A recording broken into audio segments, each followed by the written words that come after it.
大家好，我是 Manson， 欢迎来到我的频道。今天分享的是认识穷人思维，如何提升自己的思维。很多人都会说，为什么我一出生不是世界首富的儿子？为什么别人就可以靠父干？为什么我要靠自己的努力维持生活，买房、娶老婆、买车，整天要面对工作和生活的压力？到底怎么才能成为富人？怎么才能财富自由呢？富人之所以成为富人，是因为富人使用富人思维思考问题；穷人之所以还是穷人，是因为穷人使用穷人思维思考问题。最近我所读的《富爸爸穷爸爸》这本书，就从多方面对比了穷人思维和富人思维。接下来我就从这两种思维出发进行对比，看看你到底是属于哪一种思维。所谓的穷人，就是缺钱的人。但是穷人思维不一定是指只有穷人才有的思维，富人也可能会有。富人思维其实是从穷到富的奋斗过程中磨练出来的一些品格和思维。正如教父维托坦科里耶说的那样，伟大的人不是生下来就伟大，而是在成长过程中显示其伟大。我们不嘲讽穷人，也不崇拜富人，只谈论这两种思维。我们分别对比一下穷人和富人在思维上的4种区别。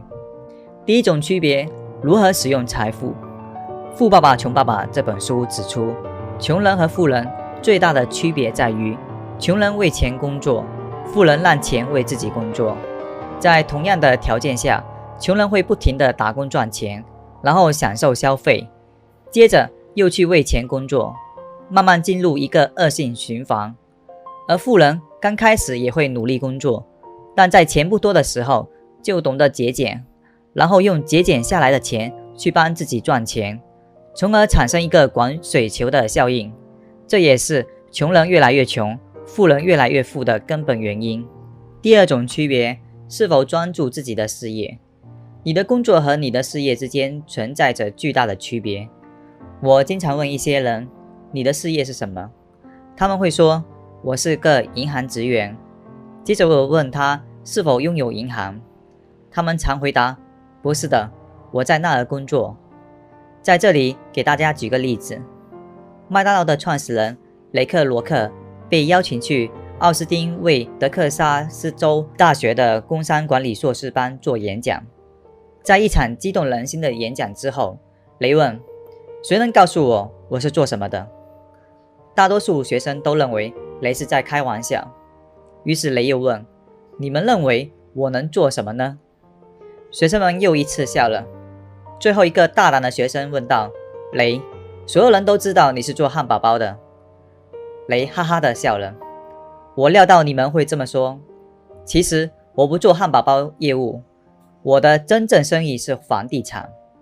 雷这样解释。在他的远期商业计划中，基本业务是出售麦当劳的各个分店给各个合伙人，合伙人也将付钱从麦当劳集团手中买下分店的土地。今天，麦当劳已经拥有美国以及世界其他地方的一些最值钱的街角和十字路口的黄金地段。雷对他的职业和事业之间的区别很清楚，他的职业总是不变的，是个商人。他卖过牛奶搅拌器，以及又转为卖汉堡包，而他所关注的事业始终是地产。第三种区别，是否具有致富习惯。对于富人和穷人的现状，美国作家汤马斯·寇里用了整整5年时间，采访了233名白手起家的富翁和128名穷人，对比他们的生活轨迹。他发现富人和穷人很大的一个差异是致富习惯。调查显示，在每天1440分钟的时间里，大多数人在睡觉、工作、饮食上花费了1200分钟。而造成富人和穷人区别的，就在于那剩下的短短240分钟。而就在这240分钟的习惯里，让两种人走向了截然不同的命运。在富有的习惯中，寇里写道，88%的富人每天至少会阅读30分钟，内容以自学和自我提升类的阅读为主。他们会阅读3类书：成功人士自传、个人修养或发展类的书籍、历史类的书籍。但普通的人业余习惯是娱乐，而不是学习。众所周知的日本知名作家村上春树在28岁时，曾因戒烟和疏于运动导致体重飙升。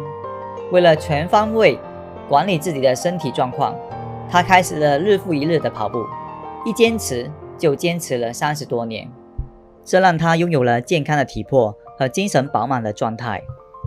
第4种区别，如何看待获得和付出的关系。世界上没有绝对的穷人，也没有绝对的富人。除了通过继承财富而成为富人的之外，那些通过自己的努力和聪明才智创造财富而成为富人的人，他们的思维里是感恩和付出。他们懂得只有更多的付出才能收获更多的财富这个浅显的道理，但是穷人思维里却全是抱怨和算计。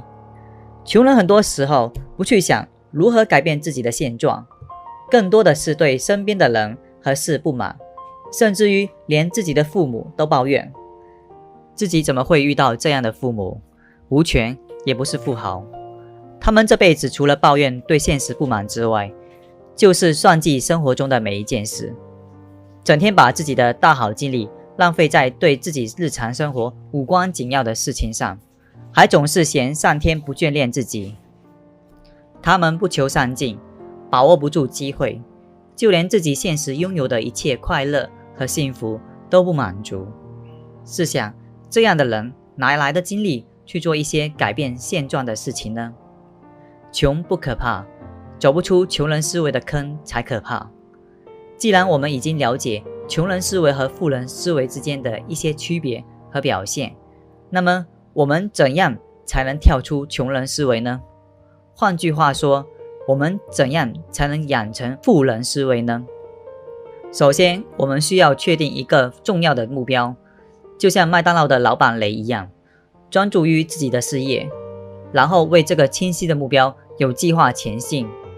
可能一开始我们前进的速度很慢，就像蜗牛一样，但是我们要时刻鼓励自己，虽然我很慢，但是我一直在前进。接着我们要掌握一种模式，然后再学习一种新的模式。这就像面包师做面包一样，面包师会遵从某种传统的配方，做出比较传统但又符合大众口味的面包。同时他会学习创新，试验其他口味的面包。挣钱也是一样的道理。在钱的问题上，大多数人一般只知道一个基本的赚钱公式，这个公式是我们从学校学来的，就是为了金钱而工作。在我看来，这个公式是全世界占支配地位的一个公式。千百万人每天起床、上班、挣钱、消费，然后再回去工作，这是一个普遍的、基本的公式。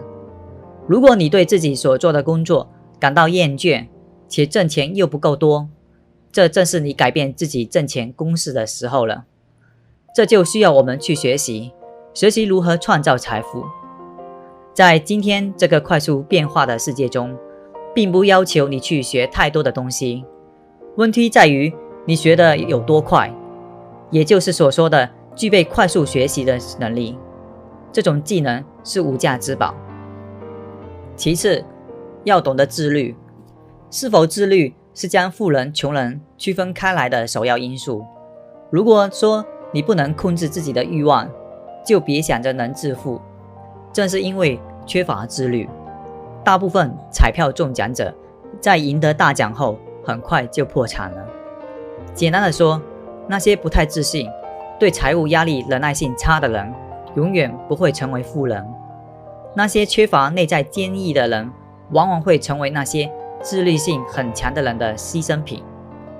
最后，如果你想获得，你首先需要给予。当你感到手头需要什么时，首先要想着给予。只有先予，你才会将来取得回报。无论金钱、微笑、爱情还是友情，都是一样。穷人比富人更贪婪。我知道人们常常会把这件事放在最后，但事实证明，这样做对我总是大有好处的。正如一句谚语说的那样，上帝不需要得到什么，而人类却需要付出。上天赐予我们每个人两样伟大的礼物，思想和时间。轮到你运用这两种礼物去做你愿意做的事情了。随着每一块钱进入你的手中，只有你才有权决定你自己的前途。你可以愚蠢地用掉它，你就选择了穷困。投资于你的头脑，学习如何获取资产，财富将成为你的目标和你的未来。每一天，面对每一块钱，你都在为做出自己是成为一个富人、穷人的抉择。最后，我衷心希望大家能运用上天赐予的伟大礼物来赚取大量的财富，获得更多的幸福。今天的分享就到这里了。如果大家喜欢我的频道或者所说的内容，欢迎订阅我的频道。我会定期在 YouTube 和大家分享自己关于财富思维、自我成长等知识。大家的支持对我来说就是前进的动力，谢谢。好不好不再重要，过去已过去，谁能够计较所有问号？既然没答案，不如把它变成最美的句号。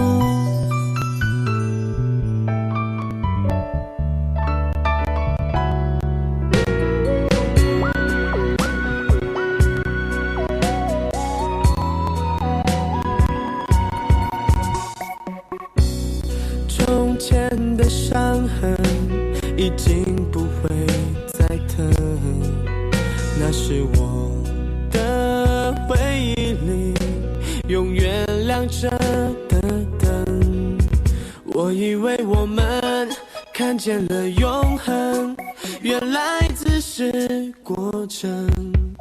你没有责任，就把它当成写坏了的剧本。